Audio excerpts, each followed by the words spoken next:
of a show that I've been doing called Fallen World, and every every week I do it at the same time, 4 p.m. Eastern Time.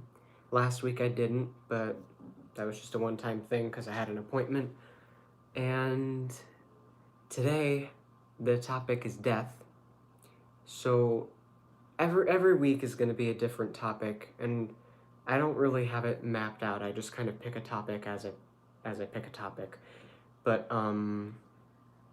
I wanted to do this because I just realized that there's a lot to talk about here, and I think it's a really important one. So I try to do it in just order of importance or whatever just feels like the right one to do next. And I I break it down into chapters to try to be organized, and I take questions in the comments. I haven't really gotten many questions yet, but I'm always open to it, and if you ask something that I'm going to be addressing in a later episode, I'll just let you know that and say ask it again if I don't answer it in this episode. Just ask it in the comments of another video. Why did I say that with an accent? Um cuz I don't do anything that makes sense. Cuz that's just, I don't know, boring to always do things that make sense. That's why I said cow on the rain hole at the end of my second episode. If you saw that and were wondering why, there is no reason. And I think I had to say that in the comments just for clarification. So, the first chapter of Death is called The End of Eternity, and this is kind of a big one because there's a lot to say here. No time to die. um, yeah, so death is only scary if there's a permanent outcome.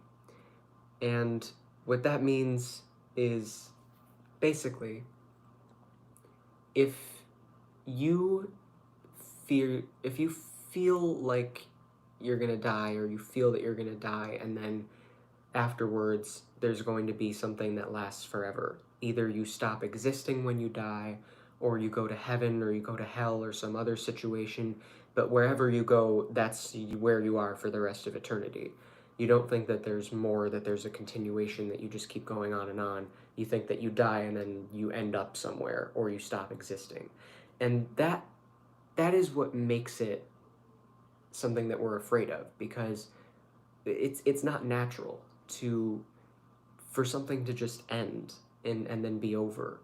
People don't, I think I talked about this in my last video, although I don't know how clear I was because I was a little bit frantic in that one, and I just today I'm a little bit more tired, so hopefully I'll be more focused, and you know this will be shorter. I don't like it when they're longer than 25 minutes, and last week was 26 minutes. But I said in last week's video that if everything was just eventually going to end, then it would be pointless in it ever existing in the first place. And I think that everything is real and nothing is real at the same time. It's all just kind of an illusion, and it's based on your own understanding. And I think that if you take a look at the world around you and you try to figure out what you're looking at, what everything is, you're figuring it out based on things that you already know, terms that you already know, that we made up. And you could say that wood is wood because you made up the word wood, and you understand what its function is, but only based on your perception. You don't really know the objective reality around you, and you don't know that it is objective. Everything could be subjective for all you know, and we have no way to prove otherwise. So, if you think of it like that, there's technically no such thing as an objective fact.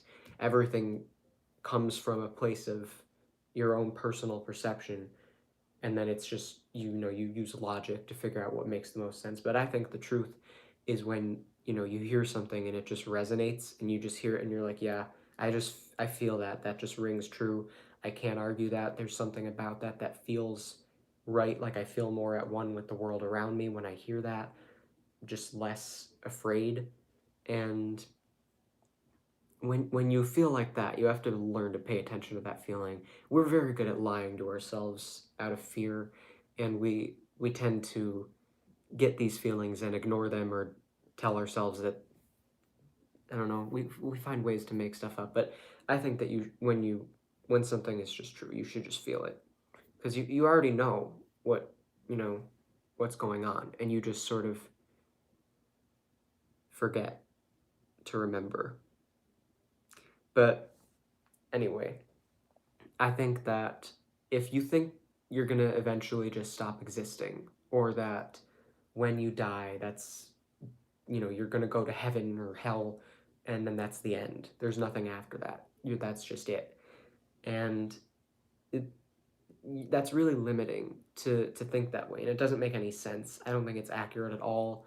I think that if you do just get stuck in this kingdom of heaven when you die, that doesn't seem like a very interesting fate. I don't really think that would be much better than hell because that's where you're going to be forever. You're going to get bored. You're forever is something that we can't even really grasp, but we still think that we're going to live forever and just sit around in heaven and brag to each other about how good we were when we were alive, or be tortured forever in hell, or whatever your religion. I know there's a lot of different things people believe happen when you die, but you have to let go of anything that feels like a permanent outcome because that doesn't make any sense, and it just contradicts so many things that we know to be true.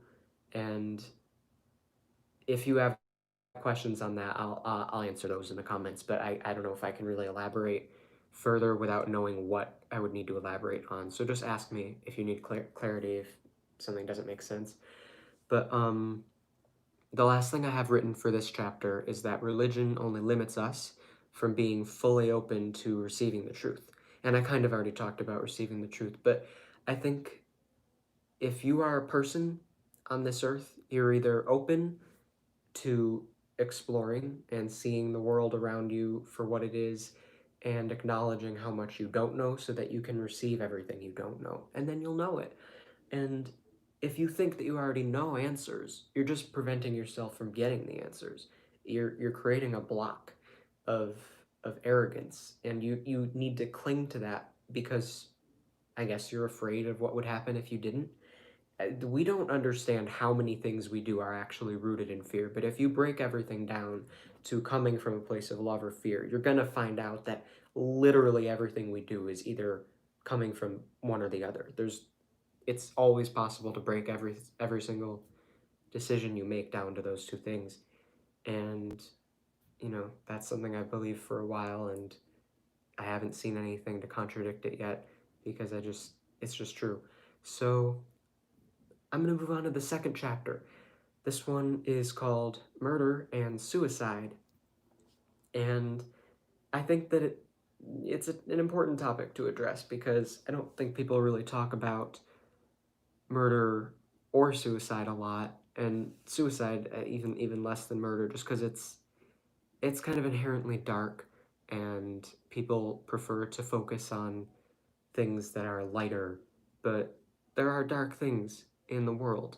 And if you ignore it, it's like driving with a blindfold because you don't like that there are obstacles in the road. There are other cars. Yeah, there are other cars. That's why you have to not have a blindfold so you can see where you're going. It's important to see everything that exists and to know where you stand so you can be a good driver. Eh, You can compare life to driving in a lot of different ways, but I think that's a really important way to look at it. You have to be able to see everything, the good and the bad. And this is an important topic. So we have to understand that there is no objective rule for every situation where this is always morally wrong and this is always morally right, because morality comes from our objective, our goal, our intention, and we make these things up. We decide that we want to do work or grow or evolve. Okay, well then if that's what your intention is, these are the things that you shouldn't be doing because that'll hold you back. But if you don't have any intention, there really is no good or bad. But I don't think that there is objective good or bad. I think that there's just, two polar opposite ends in the universe, like this and that, and they just both kind of exist in a balance. And I don't know if that makes sense, but you it's all there. And I think that you have to take it on a case by case basis when you're thinking about if something was the right thing to do or the wrong thing to do. And you just have to look back and ask yourself, was I coming from a place of fear when I did that, or was I coming from a place of love? And if you should know the answer, you should be able to feel it when you look back, especially if if you're talking about a decision that you haven't made yet, it's harder to tell. But if you look back on decisions that you've made in the past, you can't argue with results. So if you just look at how it turned out, if you are now in a good place or a better place than you would have been otherwise, then you can know where it was coming from and then just learn to get familiar with how to recognize that feeling so that you can apply that to future situations and avoid making the fear decision. And it's ego. Ego is your sense of self. It's who you are. It's like your identity. But I don't think that it's more like who you think you are, and that becomes a problem because you have it's your own perception of yourself, your own sense of your identity. Doesn't necessarily mean it's who you are or your real identity. It's just who you think you are. And that the reason that when you insert that into situations, it's like if someone's communicating with you and there's ego involved, the flow is blocked. This person is talking to this person, and then the ego gets in the way because they're each both concerned with how the other person is receiving what they're saying, and they're trying to multitask and manage a lot of things, and then it prevents them from actually fully listening and receiving what the person is saying. You do not even have to speak the same language. You can communicate with people just energetically, and you both will understand each other, but you have to get the ego out of the way. And hello. I appreciate getting comments and questions in the live chat so I can answer it in the video, but hopefully in the future this will get more attention and then I can have more questions coming in so I don't have to answer them all in the comments. I think it's better to answer them in the video so that people don't have to read the comments to see more clarification and stuff, but whatever, I have to start somewhere, and right now I'm starting with barely an audience. It says there's 3 people watching this right now, so that's fine though, but I think that when it comes to taking somebody else's life, I personally think that it's only justifiable in self-defense if you are kidnapped by someone.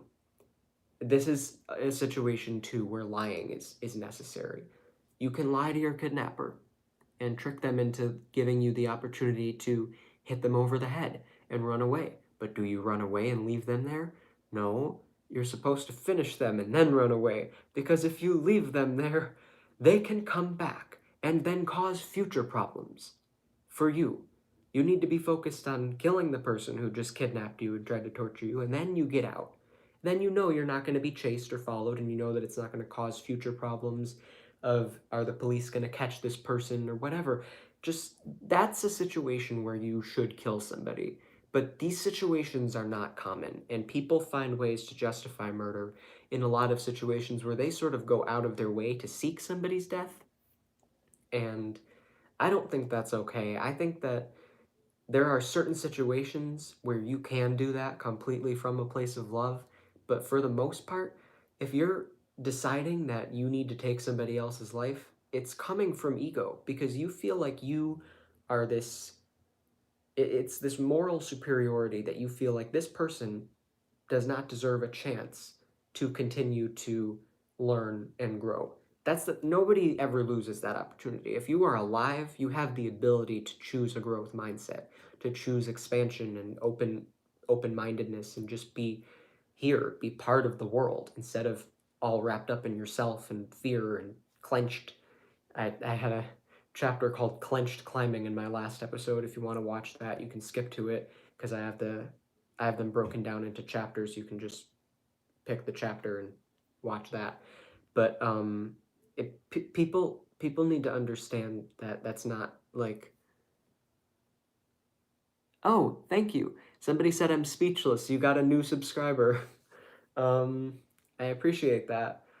But I think that you just have to, like I said, take it on a case by case basis. You have to just know where you're coming from when you're doing it. And it's really hard to find a situation where you're going out of your way to kill someone and taking away their opportunity to grow because you decided that they don't deserve that opportunity. That's really not supposed to be up to you. And you know, there's you just have to know when it comes to protecting yourself, because if someone is abusive and manipulating you, you have to set your boundaries and stay away from them. But you can't just expect them to stop without help. So sometimes you do need to do certain things that are coming from a place of protecting yourself and respecting yourself. And that is the loving thing to do for them, because you're not allowing them to continue to do what they're doing. But you also shouldn't just go out of your way and kill them, because that's just taking away their chance to ever learn anything. And like I said, there are very few circumstances where that's okay. But um, somebody said my English is really bad. I don't know. I mean, maybe maybe you can like record this with a translator and then play it back. There's got to be something you can do. I might like if I end up getting monetized, I can do like paying to have captions in the videos for people to hear it in different languages. But as of right now, I don't really have a lot of resources and I'm not monetized. So I don't make any money, by the way, from any of my music on this channel. I'm not getting any revenue from that. That is all of the ads on that are from the content owners. So the musicians or their label or whatever. I just upload music because I like it. I upload the songs I like. I don't really, that's why I don't like take upload requests, and I have a separate channel for that now. So I'm not gonna be able to get this channel monetized unless I take down all the music. So I'm gonna do that eventually, but I'm leaving it up for now because, this is barely a thing yet. This is only episode 4. So we'll see. But I'm gonna move on to suicide, part of chapter 2 still. And I think taking your own life is no different than any other decision that you don't fully understand. So if you are making a decision that you don't fully understand, like maybe you want to get a tattoo or a piercing. That's okay, but you have to make sure that you know what comes with it. If you get a piercing and you leave it in and then one day you decide that you don't want it, if you take it out, there's going to be a scar. And getting a tattoo removed is extremely painful. It's a whole process. And you really don't want to be doing something like this unless you fully understand what you're doing. But we all have free will. We all have the ability, whether we like it or not, to just do whatever we want. And if you want to take your own life, I think that you're not going to really be able to fully understand what's going to happen after. I have my beliefs on what happens. I don't think anything bad happens. Personally, I think that when you die, you just sort of the thing is that nobody who actually goes through with committing suicide just woke up with the idea. Like, if you actually end up going through with it, you were thinking about it for a while. Nobody just spontaneously says, I think I'm gonna kill myself today. And if they do, they actually won't end up doing it. If you wake up and decide that you want to kill yourself, you're not actually gonna end up doing it. And that's another problem which I'm gonna address in chapter 3. But you have to just know that it's not a decision that you should be making lightly, and that's why they don't make it lightly. People who commit suicide, they put a lot of thought into it, and they're usually ready. So when they go, they just sort of know what to expect, and like intuitively, and they're just sort of ready to be back, away from their human experience. And if and then you like plan out what you're going to do in your next life, and you reincarnate or you take a break or whatever. Time doesn't work the way that we understand it, really. I mean, I think time is just an illusion too, just like how I said everything is real and nothing is real at the same time. We overestimate our ability to understand the world around us, and um, that is a problem. I don't have to contradict anything that's been scientifically proven to prove that. Like, that's just a fact. And you have to be careful if you're going to let your arrogance get in the way. But I can have existential philosophical discussions like this all day with people, and it's just fun for me. I enjoy it. I enjoy thinking about this stuff. I do not enjoy talking to people who talk with their ego because they make me feel crazy. They literally make me feel like I'm insane. And then I step away from it and I look back and I'm like, oh, I wasn't the crazy one. And this happens to me way too often, but I still learn from it. I still learn information from it, and then I'm able to use what I'm learning here. So it's like coming full circle. But you really aren't trapped anywhere because everything is infinite and boundless. The universe is infinite because everything is everywhere. Wherever you go, there you are. And some people may feel like that's a trap, but then alternatively, the only way that that could not be true is if there's no such thing as you. You're just your brain functions, your body functions. All you are is what your body does when it's functioning.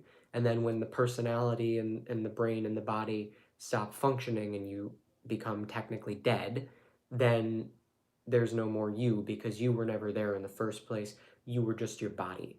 But I I have reasons to believe other things, and I'm probably going to do another video about that, maybe called religion, because there's a lot to say on that too. But maybe that'll be next week. But you really aren't trapped anywhere. It's not. I don't know how you can feel like infinity is a trap. I'm stuck in infinity. Help! I can't just stop existing. Well, how do you even know you exist? How do you know what anything is? How do you know that this isn't just nothing? Arrogance. It's just ego and arrogance. It's people stepping into roles that they don't belong in out of fear. And I think I explained that in the last one too, or the one before that. I think it was the one before that where I talked about love and fear. And that was called What Really Matters. So the last chapter, I'm running out of time here. The last chapter is called Boundaries. And is this is really important because if you have a friend who is thinking about committing suicide, you have to know that you are not responsible for what they end up doing. If they have been thinking about it for a while, it's not a guarantee that you're going to be able to change their mind. And if they end up doing something, you cannot blame yourself. You can't feel like you should have done more. No survivor's guilt. That doesn't help anybody. That doesn't change anything. It just it just carries this weight of responsibility. Again, the ego, you're not responsible for other people.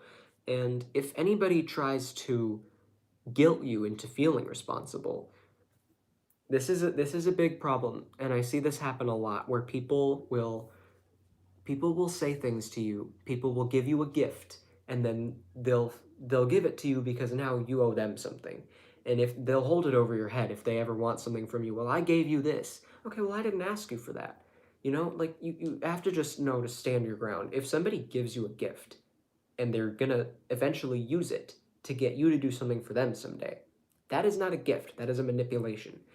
Narcissistic behavior doesn't necessarily mean you are a narcissist, but it's still wrong to do stuff like that because it doesn't help. It's like using other people as a crutch and making an art, making making just a way of living out of using other people.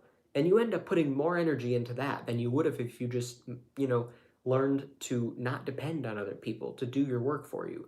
They have their own work. We all have our own work to do on our own paths. And if we're just using other people, then we are not only pulling them away from what they could be doing to take care of themselves, but we're just neglecting our own work. And then everyone involved in that is not getting helped. So you have to know if somebody is doing that to you, it is actually the more loving thing to do to cut them off and not let them have that control over you. Because that's not healthy to let them think that they can walk all over you like that. You have to be careful. People will, narcissists will tell you sometimes that they're going to commit suicide if you leave them in a relationship, or they're going to do this. They will threaten this type of stuff. Just say, go ahead. I dare you, go ahead. They will never do it. They will never actually kill themselves. That's the whole point of narcissism. They think very highly of themselves. They're not going to just take their own life. What they're trying to do is manipulate you. And do not let them do that. It's if somebody ever tells you that they're going to commit suicide as a way to get something from you, automatically that person does not deserve anything from you. Walk away. You don't have to tell them to do anything. Just walk away and know that you don't owe them anything. They let you know that as soon as they tried to use their own death as a way to control you. That's insane. That is an insane thing to do. I would never do that. If I was ever suicidal, I would never tell somebody, I'm going to kill myself if you don't do this for me, because that's manipulative and insane.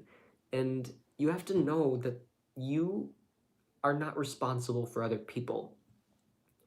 You're only responsible for yourself, first and foremost, but you get so you can give.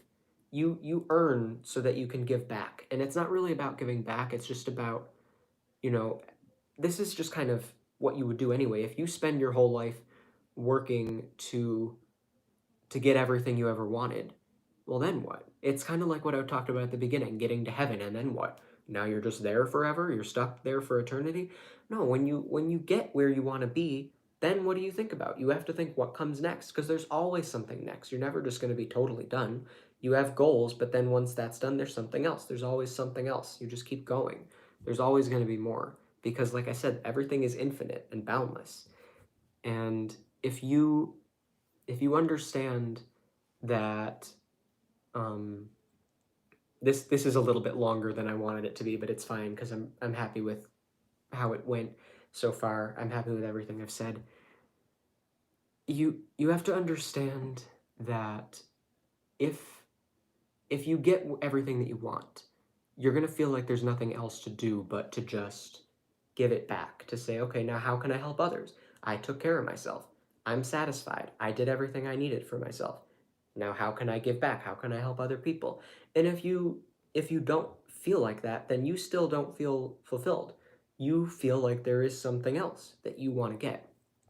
And that's okay, but just know that, don't tell people that you got everything you ever wanted, because if you're not interested in helping other people, then you're still focused on helping yourself, which means you didn't get everything that you wanted.